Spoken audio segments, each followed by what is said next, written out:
안녕하세요. 저는 마흔의 끝줄에 들어선 화가이자 작은 갤러리 카페를 운영하고 있는 최유정이라고 합니다. 제 삶은 늘 캔버스 위의 유화물감처럼 묵직하고 정적인 흐름을 유지해 왔습니다. 사랑이나 결혼 같은 뜨거운 단어들은 저와는 조금 거리가 멀다고 생각하며 살았거든요. 그러다 제 인생에 강준호라는 남자가 나타난 건 제가 40살이 되던 해였습니다. 그는 저희 카페를 자주 찾던 단골 손님이었어요. 외근을 나오면 종종 저희 카페에 들른다고 했는데 창가 자리에 앉아 노트북을 두드리거나 일전화를 자주 해서 항상 바빠 보였습니다. 하지만 저희 카페에 자주 오다 보니 자연스럽게 대화도 나누게 되었어요. 말을 해보니 사는 동네도 가까웠고 나이도 비슷하더군요. 그러면서 점차 친해지게 되었고 나중에는 꽤 가까운 친구 사이까지 되었죠. 준호 씨는 젊은 시절 이혼의 아픔이 있는 사람이었습니다. 20 중반이라는 이른 나이에 결혼을 했었지만 불과 1년 만에 마침표를 찍었다고 하더군요. 이유를 묻는 제게 그는 씁쓸한 미소를 지으며 대답했습니다. 당시 아내였던 여자가 바람을 피웠고 그 현장을 직접 목격했던 것이 그에게는 평생 씻을 수 없는 상처가 되었다고 하더군요. 그 후로 여자를 믿는 것이 두려워졌고 오랜 시간 마음의 문을 닫고 혼자 지내왔다고 했죠. 부모님이 결혼하라고 성화여도 자기는 그럴 생각이 없다고 하면서요. 그는 매형과 함께 개인 사업을 꾸려가고 있다고 했습니다. 건실한 남자였고 성격 또한 차분하고 사려 깊었죠. 그렇게 그 남자와 저는 친구 사이로 잘 지내왔는데 어느 순간부터 저희 사이에는 친구 이상의 감정이 싹트기 시작했습니다. 하지만 저는 그 감정을 쉽게 받아들이기 어려웠습니다. 사실 저에게는 준호 씨에게 말하지 못한 사정이 있었거든요. 저는 예전부터 몸이 좀 약한 편이고 생리도 불규칙했어요. 병원에서 검사를 받으니 자연임신이 어려울 것이라는 판정을 일찌감치 받기도 했었죠. 아이를 갖기 힘든 몸이라는 사실 때문인지 더더욱 결혼 생각을 안 하고 살았던 것 같습니다. 그래서 준호 씨가 저에게 진지하게 만나보자고 했을 때 저는 결혼을 전제로 한 만남이라면 거절하겠다고 솔직하게 털어놓고 선을 그었습니다. 준호 씨, 그냥 연인으로만 지내는 거면 나도 좋지만 결혼은 좀 어려울 것 같아. 나 아이를 가지기 힘들거든. 준호 씨도 결혼하면 아이를 갖고 싶을 텐데 난 그렇게 해줄 수 없으니 결혼하고 싶은 여자가 나타난다면 언제든지 보내줄게. 그 말은 진심이었습니다. 준호 씨를 좋아하긴 했지만 그가 아이를 원한다면 언제든 보내줄 수 있다고도 생각했죠. 하지만 준호 씨는 그런 게 어딨냐고 하더라고요. 섭섭하다, 유정씨. 그렇게 쿨하게 날 보내준다고? 그런 게 어딨어. 준호 씨도 자식 갖고 싶을 거잖아. 자식 욕심 없어? 별로 딱히 생각 안 해봤고 지금으로선 아이에 대한 욕심 없어. 나 원래 결혼 생각도 없었는데 뭐. 나한테는 오히려 인생을 함께 걸어갈 따뜻한 반려자가 더 필요해. 근데 그렇게 간단한 문제 아니야. 나중에라도 마음 바뀔 수 있고. 정말이야. 나도 굳이 아이가 있어야 된다고 생각 안 해. 나 못 믿어? 그의 확신에 찬 눈빛을 믿고 싶었습니다. 그렇게 저희는 1년의 연애 끝에 부부의 연을 맺게 되었죠.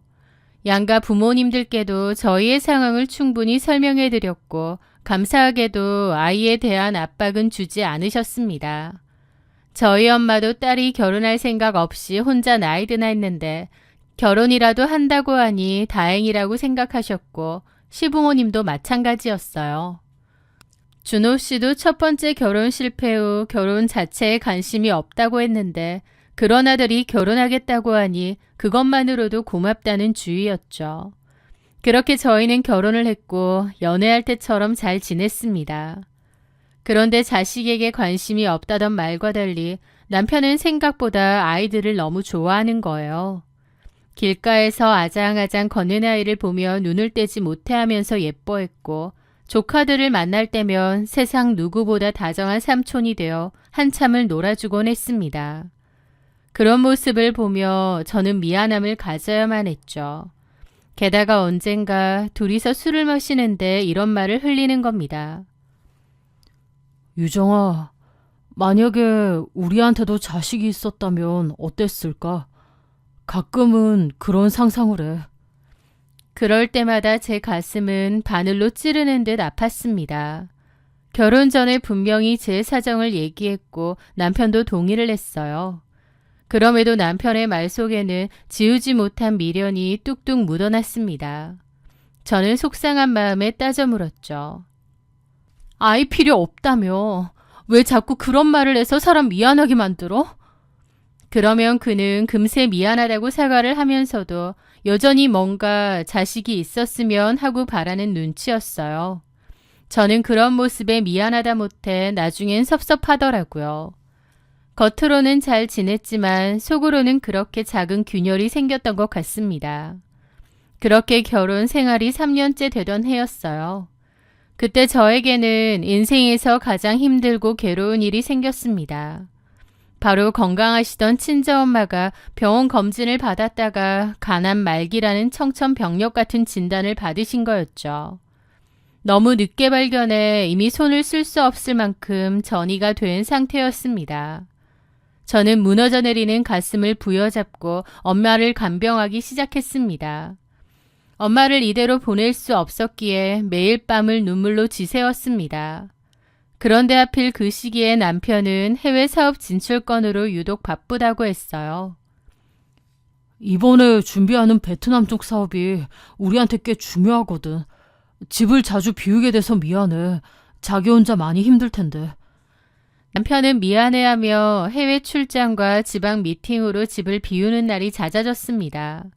연락도 잘 되지 않는 날이 많았죠. 하지만 일 때문에 그런 것을 어쩌겠나요? 오히려 너무 과로를 하기에 건강을 해칠까봐 걱정했죠.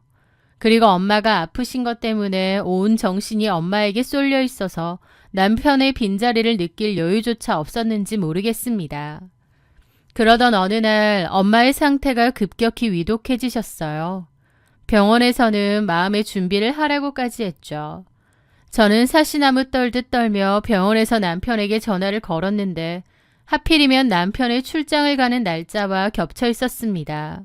남편은 공항으로 가기 전 제 전화를 받은 것이죠. 진짜 미안해. 현지에서 문제가 생겨서 지금 공항으로 가고 있거든. 어머니 잘 돌봐드려. 일 끝나는 대로 바로 한국 돌아갈 테니까. 엄마가 너무 위독하신 상태인데 남편까지 곁에 없다고 생각하니 더 서글프더라고요. 일 때문이니까 어쩔 수 없지라고 스스로를 다독였지만 혼자서 엄마의 임종을 준비해야 한다는 공포가 저를 짓눌렀습니다. 그리고 그날 밤 거짓말처럼 엄마는 제 손을 잡은 채 조용히 눈을 감으셨습니다. 너무 급작스럽고도 허망한 이별이었죠. 저는 정신없이 빈소를 차리고 장례 준비를 시작했습니다. 그렇게 급하게 부고 전화를 받은 시댁 식구들이 찾아와 저를 도와주었습니다. 많이 힘드시죠? 근데 준호는 어디 갔나요? 그 물음에 저는 어리둥절했죠. 준호 씨 출장 갔잖아요. 베트남으로. 현지에 급한 일이 생겨서 가봐야 한다던데. 그런데 제 말을 들은 심해부님의 얼굴이 묘하게 굳어졌습니다. 예? 아, 그 표정을 저는 봤습니다. 좀 황당한 얼굴이더라고요. 그때 옆에서 저희 대화를 듣고 있던 시누이가 당황한 기색으로 얼른 끼어들었습니다. 아, 그래. 준호 출장 간다고 했잖아.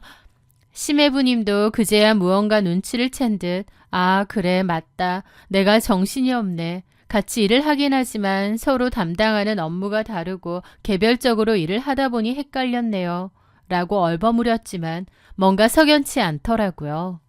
아무리 개별적으로 일을 한다지만 동업자가 출장 가는 것도 모르는 게 말이 되나요?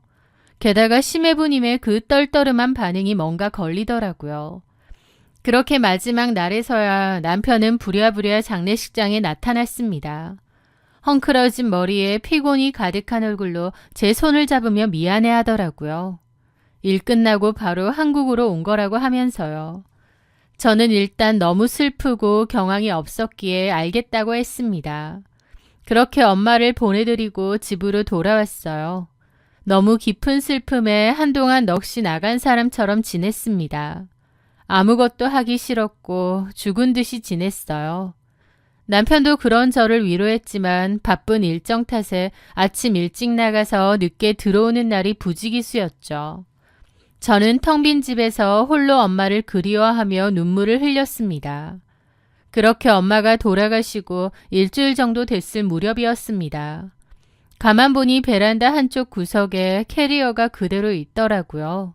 남편이 출장 갈 때 들고 간 캐리어였죠. 아마 집에 오자마자 장례식장에 급하게 간다고 놔두고는 그 뒤론 정리도 안 하고 까먹고 있었던 모양이었습니다. 저도 경황이 없으니 눈에 안 보였고요. 마음을 조금 추스르고 짐을 정리해줘야겠다는 생각에 지퍼를 열었습니다. 안에는 옷이 그대로 있더라고요. 저는 한숨을 내쉬며 옷가지들을 꺼냈습니다. 그런데 정말 당황스러운 일이 생겼어요. 남편의 옷가지들 사이로 웬 여자 속옷 하나가 딸려 있었거든요. 그걸 보는 순간 제 심장은 멈춰버리는 것 같았습니다. 출장을 갔다던 남편의 짐가방 속에 왜 이런 물건이 들어있는지 그대로 얼어붙었죠. 그 속옷을 한참이나 봤습니다. 당연히 제 것은 아니었어요. 처음 보는 여자의 속옷이었죠. 너무 황당하면서도 남편이 출장을 간 게 아닌가 싶은 거예요. 남편에게 여자가 있었나 라는 생각이 들자마자 온몸이 떨려오더라고요. 저는 떨리는 마음을 억누르고 일단 안방에 있던 남편의 노트북을 열었습니다. 평소 업무용으로만 쓰던 남편의 노트북이었고 저는 한 번도 본 적이 없었어요. 저는 웹브라우저의 검색 기록이나 메일을 뒤져봤습니다. 그리고 경악을 했죠. 베트남 여행, 다낭 맛집, 임산부 마사지, 베트남 태교 여행. 남편이 검색한 내용에 입이 떡 벌어졌습니다. 메일도 자동 로그인이 되어 있어서 들어가 볼 수 있었는데 떡하니 비행기 전자티켓도 남아있더라고요. 남편은 처음 보는 이름의 여자와 동승에 출장이 아닌 베트남 여행을 갔던 겁니다. 그 여자의 이름은 신은미였어요. 그리고 검색어 중에 저를 가장 경악하게 한 것 임산부 마사지, 태교 여행 같은 단어였습니다. 이게 다 뭘까? 남편이 바람을 피고 있고 상대 여자가 임신이라도 했다는 걸까? 너무 큰 충격을 여러 번 받으니 머리가 다 어질어질 하더라고요. 장모님이 돌아가셨는데 출장이라는 핑계를 대고 여자랑 1월 여행 간 것도 경악인데 심지어 그 여자가 임신까지. 온몸에 피가 거꾸로 솟는 기분이었습니다. 숨도 잘 안 쉬어지더라고요. 저는 몇 시간이나 멍하게 있었습니다. 너무 혼란스럽더라고요. 그렇게 그날 저녁 남편이 귀가를 했습니다. 불 꺼진 집에 제가 넋을 놓고 있으니 남편도 움찔 놀라더라고요. 왜 그러고 있어? 불도 안 켜고. 저는 남편을 싸늘하게 쳐다봤습니다. 신은미가 누구야? 제 말에 남편의 눈이 엄청 커지더라고요. 출장 간 거 아니지. 베트남으로 그 신은미라는 여자랑 여행 간 거지. 아, 그게... 남편의 우물쭈물한 모습에 저는 폭발했습니다. 옆에 있던 티슈각을 던졌죠. 미친 거 아니야? 내가 이 미친 사실을 어떻게 받아들여야 해? 제 고함에 남편은 처음엔 당황한 듯 했습니다. 저는 남편에게 달려가 멱살을 잡고 닥치는 대로 때리기 시작했습니다. 눈물이 줄줄 흐르고 세상이 무너지는 것 같더라고요. 엄마 돌아가신 지 일주일밖에 안 돼서 가뜩이나 힘들어 죽을 것 같은데 어떻게 저한테 이런 짓을 저지를 수가 있나요? 남편을 울면서 때리다가 바닥으로 주저앉았습니다. 꺽꺽 소리를 내며 울었는데 정말 죽을 것 같더라고요. 저는 한참이나 눈물을 펑펑 쏟아냈고 그 뒤론 진이 다 빠져서 거의 쓰러졌습니다. 남편은 그때까지 우두커니 서 있고요. 한바탕 울고 난리를 친 저는 남편에게 물었습니다. 다른 대로 말해. 다 알고 있으니까. 여자 있는 거지? 남편은 고개를 끄덕였습니다. 그 여자 임신했어? 남편은 또 고개를 끄덕이더라고요. 진짜 미쳤네. 언제부터야? 반년 전쯤. 어떤 여잔데? 어떻게 만났는데? 남편은 입을 다물었습니다. 말하라고! 미안해. 처음엔 실수였어. 그런데 내 애를 임신했다고 하더라. 그래서 모른 채 할 수가 없었어. 저는 다시 일어나 남편의 뺨을 있는 힘껏 내리쳤습니다. 제 손바닥이 얼얼할 정도였지만 가슴속의 우라는 전혀 풀리지 않더군요. 네가 인간이니? 어떻게 나한테 이러니? 그러자 남편이 갑자기 얼굴을 붉히며 소리를 질렀습니다. 나도 남자야. 내 핏줄 하나 남기고 싶은 게 그렇게 큰 죄야? 뭐라고? 내가 결혼 전에 분명히 말했지. 잘 생각해보고 결정하라고. 그래, 그땐 그랬어. 근데 나도 어쩔 수 없었다고. 미안하다.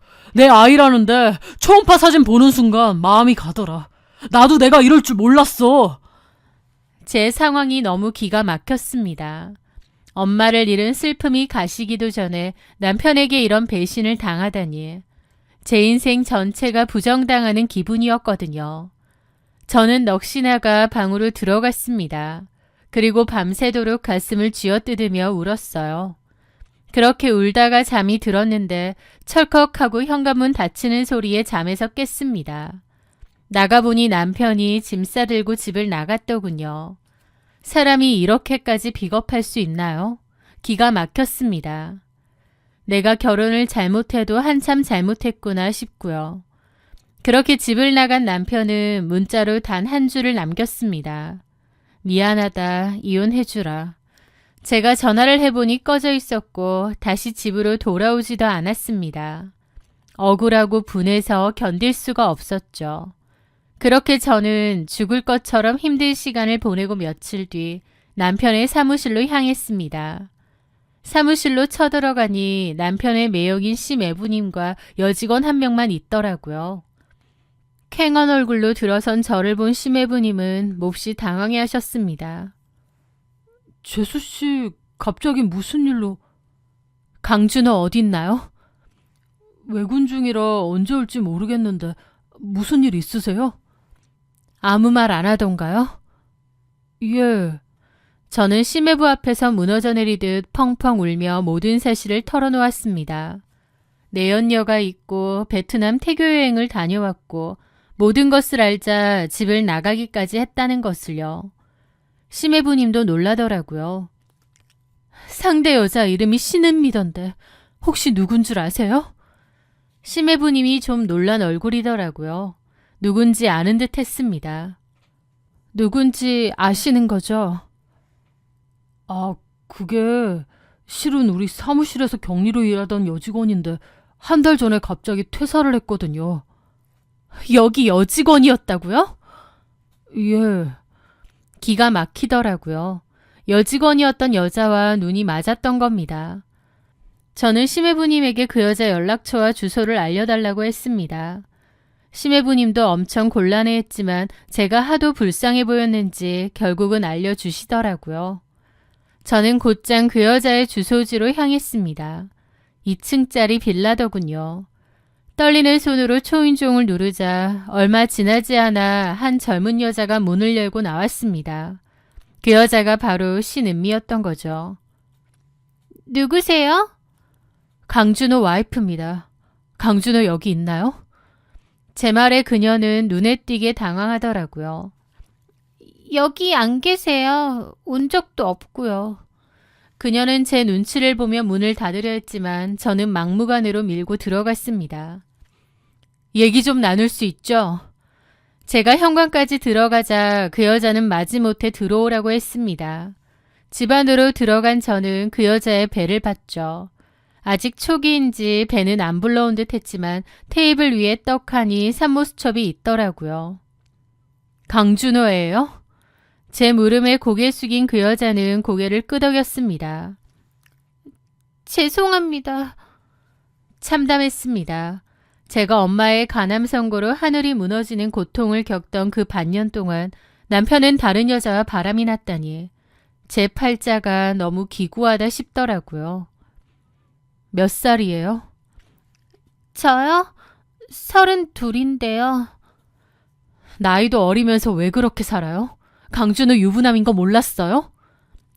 죄송합니다. 둘이 태교 여행도 갔죠? 아주 가지가지했네. 불륜 주제에 태교 여행도 가고. 남편 여기 안 왔어요? 집 나왔다는 건 들었는데 여기는 온 적 없으세요. 그 여자는 눈치를 보며 말하더라고요. 얼굴만 보면 그냥 순진해 보여서 유부남이랑 바람피는 여자 같아 보이지도 않았습니다. 그게 더 기가 막히더라고요. 상가 소송할 거예요. 그 정도는 각오했죠. 그 여자는 제 말에 아무 말 못하더니 갑자기 입을 틀어막았습니다. 죄송해요. 입덧이 좀 심해서. 그러면서 화장실로 급히 자리를 비웠습니다. 진짜 가지가지한다 싶더라고요. 그냥 가야 되나 말아야 되나 하고 있는데 거실 탁자 위에 놓여있던 그녀의 휴대폰이 울리기 시작했습니다. 그런데 발신자명에 어머님이라고 뜨는 거예요. 이건 또 뭐지 싶더군요. 잠시 후 전화가 꺼졌다가 또 울렸습니다. 여전히 어머님이 떠 있었죠. 어머님이라니? 뭔가 의아하더라고요. 설마 우리 시어머니는 아니겠지? 싶은 생각에 슬쩍 통화 버튼을 눌렀습니다. 그런데 수화기 너머에서 들려온 것은 처음 보는 중년 여성의 고함이었습니다. 여보세요. 너 전화 왜 이렇게 안 받니? 이렇게 숨는다고 해결이 돼? 너 애 지운 거 맞아? 내가 너한테 애 지우라고 돈까지 줬는데 병원에서 너 진료하러 온 거 봤다는 사람이 있어. 너 똑바로 말해. 애 안 지웠지? 저는 이게 다 뭔 소린가 싶더라고요. 제가 아무 말도 하지 않고 있자 전화를 건 중년의 여자는 더 고함을 질렀습니다. 왜 대답을 안 해? 돈 받고 지우기로 약속했잖아. 어디서 남의 아들 팔목을 잡으려고 들어? 돈이 모자랐니? 듣고 있어? 왜 대답이 없어? 제가 놀라는 사이 화장실에서 뛰쳐나온 신은미가 제 손에서 휴대폰을 뺏었습니다. 신은미는 발신인을 보고 놀란 얼굴로 전화를 끊더라고요. 저는 신은미를 빤히 봤죠. 이게 다 무슨 그쪽 강준호에 가진 거 아니에요? 다른 남자예요? 제 추궁에 그녀는 말도 제대로 못하고 어버버 하더라고요. 다른 남자애냐고요? 저는 다시 한번 물었고 신은미는 결국 바닥에 주저앉았습니다. 그리고는 오열하며 진실을 털어놓았습니다. 알고 보니 신은미는 한 남자와 연애를 했고 그 남자의 아이를 가졌다고 했습니다. 하지만 그 남자의 집안에서 극심하게 반대했고 남자의 어머니가 돈을 주며 수술을 종용했다고 하더군요. 신은미는 돈은 받았지만 차마 아이는 지우지 못했고 그 시기에 마침 자신에게 들이대던 저희 남편을 이용한 것이었습니다. 정말 죽을 죄를 졌어요. 하지만 오빠가 너무 잘해주고 아이를 포기할 수도 없어서 소름이 끼치더라고요.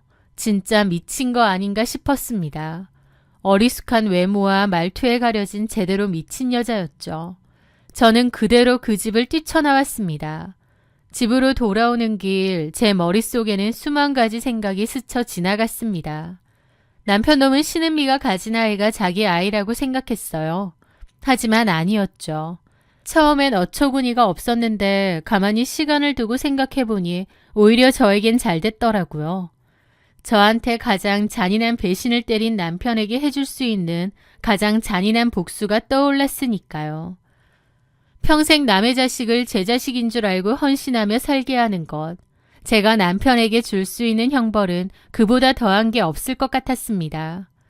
그렇게 생각을 정리한 저는 신은미에게 전화를 걸었습니다. 나 강준호 아내예요. 내가 이혼해 줄 테니까 내 남편 데리고 가서 살아요. 네? 근데 애 아빠가 따로 있다는 사실은 무덤까지 가져가세요. 강준호한테 말하지 말고. 나도 입 다물어 줄 테니까. 얘기 안 하신다고요? 그래요. 얘기 안 할 거예요. 그러니까 그쪽도 하지 마요. 그쪽 애아빠 필요한 거 아니에요? 그러니까 강준호도 속인 거고. 네. 그러니까 그렇게 살라고요. 내가 이혼해 줄 테니. 신은미는 믿을 수 없다는 듯 어버버 하더라고요. 저는 곧장 남편에게 연락해 이혼 서류를 준비하라고 했습니다. 남편은 제가 순순히 이혼해준다고 하자 오히려 당황하는 눈치였지만 금세 득달같이 달려와 서류에 도장을 찍었습니다. 그렇게 저는 위자료와 재산 분할을 톡톡히 챙겨 남편과 갈라섰습니다. 남편과 이혼 서류를 정리하고 법원을 나서던 날, 제 마음은 오히려 비온 뒤에 하늘처럼 맑았습니다. 남편 강준호는 이혼 도장이 마르기도 전에 신은미와 살림을 차렸습니다. 저는 이혼하며 받은 위자료와 재산 분할금으로 카페의 인테리어도 새로 하고 작업실도 확장했습니다. 그리고 이혼 후에는 그림 작업에만 몰두하며 지냈어요. 지난날의 상처를 지우고 더욱 바쁘고 치열하게 살기로 했죠. 이혼 후 1년쯤 지났을까요? 우연히 남편의 카카오톡 프로필 사진을 보게 되었습니다. 예상했던 대로 돌잔치 사진이 올라와 있더군요. 남편은 세상에서 가장 행복한 아버지의 미소를 지으며 아이를 안고 있었습니다. 그 사진을 보며 저는 조소를 흘렸죠. 저는 조용히 그의 번호를 삭제했습니다. 진실이라는 시한폭탄은 제가 손대지 않아도 시간이 흐르면 반드시 터지게 되어 있으니까요. 그렇게 시간은 흐르고 흘러 5년이라는 긴 시간이 흘렀습니다. 이혼 후 제 삶은 평온했고 혼자만의 고요한 행복을 즐기고 있었어요. 그러던 어느 날 건너 전 남편의 소식을 듣게 되었습니다. 전 남편이 신은미와의 이혼을 준비 중이라는 소식이었죠. 아이가 커갈수록 너무 자신과 닮지 않아서 이상함을 느꼈던 전 남편은 신은미 몰래 아이의 머리카락을 챙겨 유전자 검사를 맡긴 모양이었습니다. 부자 관계 성립 불일치. 결과지를 받아든 남편은 그 자리에서 실신할 정도로 충격을 받았다고 했어요. 5년이나 키워온 아이가 자신의 자식이 아니었다는 것을 두 눈으로 확인했으니까요. 게다가 신은미는 결혼 기간 동안 강준호 돈을 차곡차곡 빼돌려 친정에 다 퍼다 줬다고 했습니다. 그 어리숙한 외모와 달리 신은미는 정말 무서운 여자였더군요. 친자식이 아니라는 사실을 뒤늦게 알게 된 강준호는 멘탈이 완전 나갔다고 했죠. 한바탕 난리가 났고 현재 이혼 소송 중이라고 했습니다. 저는 그 소식을 전해 듣고 오히려 아쉬웠습니다. 훨씬 더 나중에 밝혀지길 바랬거든요. 그래야 전 남편이 받을 충격도 더욱더 커질 테니까요. 만약 제가 5년 전 그 진실을 바로 말해줬더라면 남편은 신은미를 정리하고 저에게 다시 매달렸을지도 몰라요.